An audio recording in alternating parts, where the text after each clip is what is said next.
మరి ఇంత వాయిస్ వినిపిస్తూ ఉన్నారు, అటు జనసేన తరపున, టీడీపీ తరపున, అటు బాబు గారు కానీ, లోకేష్ గారు కానీ, పవన్ కళ్యాణ్ గారు కానీ పిలిచారా, మాట్లాడుతున్నారు? ఇప్పుడు లేదండి, ఎవరు చేయలేదండి. అంటే నాకు వస్తుంది కూడా నేను అనుకోవట్లేదు.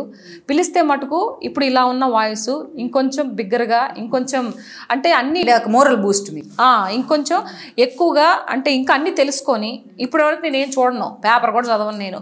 ఇప్పుడు ఏ నాలెడ్జ్ లేకుండా, ఏమి న్యూస్ కూడా చూడకుండా ఇది చేస్తున్న ఈ అమ్మాయి రేపు వెనకతలో ఒకరుండి నువ్వు ఇది చేయమ్మా, నీ మంచి ఇది ఉంది అని చెప్పి నాకు ఎవరన్నా మొరల్ సపోర్ట్ కానీ ఇస్తే నేను డెఫినెట్గా ఇంకొంచెం బాగా చెప్పడానికి, ఈ ప్రభుత్వం ఏది మంచి చేసినా ఏదైతే దాని ప్రజల్లోకి ముందు తీసుకెళ్ళడానికి నా వంతు నేను కృషి చేస్తాను.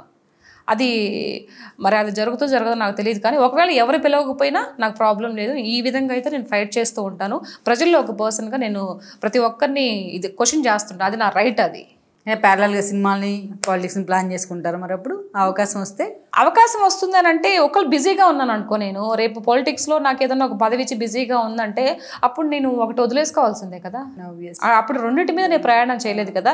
లేదు నాకు వీలుగా ఉంటుంది, సో ఇప్పుడు నాకు షెడ్యూల్ ఏం లేదు, ఒక 4-5 రోజులు ఏమైనా చేయాలనుకుంటే చేస్తాను.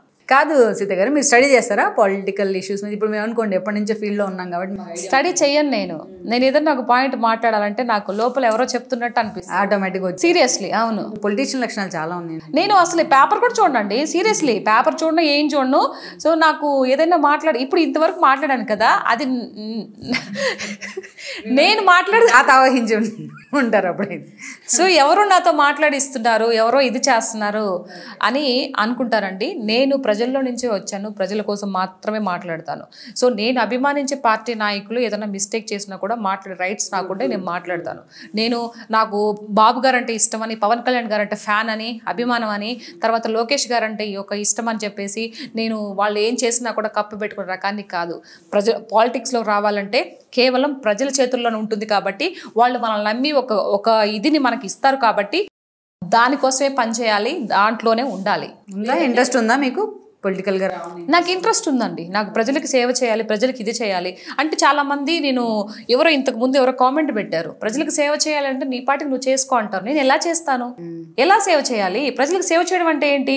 ఇప్పుడు సపోజ్ నేను ఒక నియోజకవర్గంలో నిలబడతాను, అక్కడ ఉండే ప్రజలు చూసుకోవడం నా బాధ్యత. నా నియోజకవర్గ ప్రజల కోసం నేను ఏం చేయాలనేది నాకు ఒక ఇది ఉంటుంది.